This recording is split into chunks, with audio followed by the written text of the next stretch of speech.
Head and shoulders above. In the animal kingdom, the first experience of a newborn giraffe is a 2-meter fall to the ground. Remarkably, within an hour, it can stand, walk, and feed independently. A blue whale calf, after spending nearly a year developing inside its mother, is capable of swimming to the surface immediately after birth. These examples of self-sufficiency in newborn animals stand in stark contrast to human infants. Newborn humans are notably less developed. After 3 3-month stages, or trimesters, in the womb, they are often described as undergoing a 4th trimester after birth due to their significant need for parental care and support. Human infants are born with brains that are only about 30% the size of an adult human brain. This proportion is smaller than that of any other primate. Why does a species as intelligent as humans have such underdeveloped babies at birth? Historically, the obstetric dilemma was the most common explanation. It suggested that the size of the human brain at birth is the largest it can be to still allow passage through the birth canal. This theory posits that an evolutionary compromise was reached. The female pelvis remains narrow enough to enable efficient walking and running, while babies are born earlier in their development to avoid complications during childbirth. However, more recent research challenges the obstetric dilemma. Studies have shown that a wider pelvis does not significantly impair locomotion efficiency. Furthermore, some women already possess pelvic openings large enough to accommodate larger heads, yet this trait is not found in all women. Thus, the size of the pelvis is likely not the primary reason for the underdevelopment of human babies at birth. A more plausible explanation lies in human metabolism. Humans, like all animals, have a basal metabolic rate, which is the amount of energy expended while at rest. The energy demands of a developing fetus increase substantially throughout pregnancy.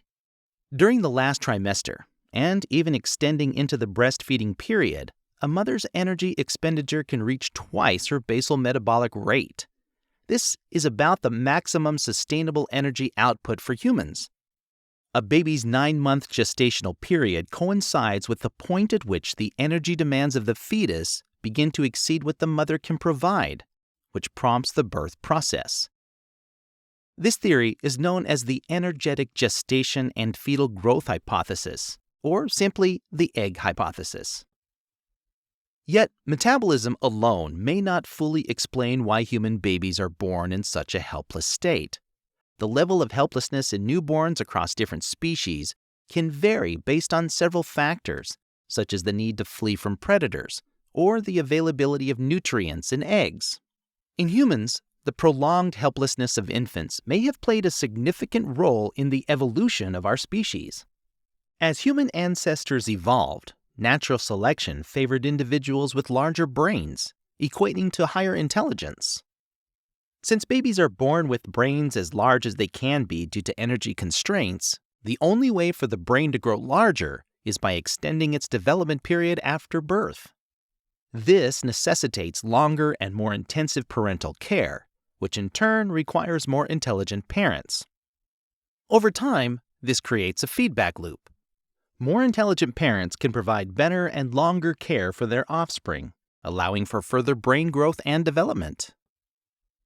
This extended period of brain growth and development after birth is unique to humans and has profound implications. It not only influences the physical development of the brain, but also the learning and socialization process. The prolonged dependency of human infants allows for a longer period of learning from parents and the surrounding environment, which is crucial for the development of complex cognitive and social skills. This extended learning period is a fundamental aspect of human development, enabling the acquisition of language, cultural practices, and social norms. Ultimately, the underdevelopment of human babies at birth is a complex phenomenon that cannot be attributed to a single factor. It is a result of a combination of evolutionary, anatomical, and metabolic factors.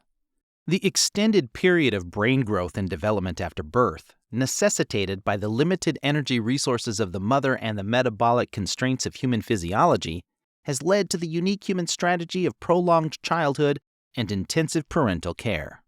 This strategy has had profound implications for human evolution, influencing not only our physical development, but also our cognitive, social, and cultural evolution.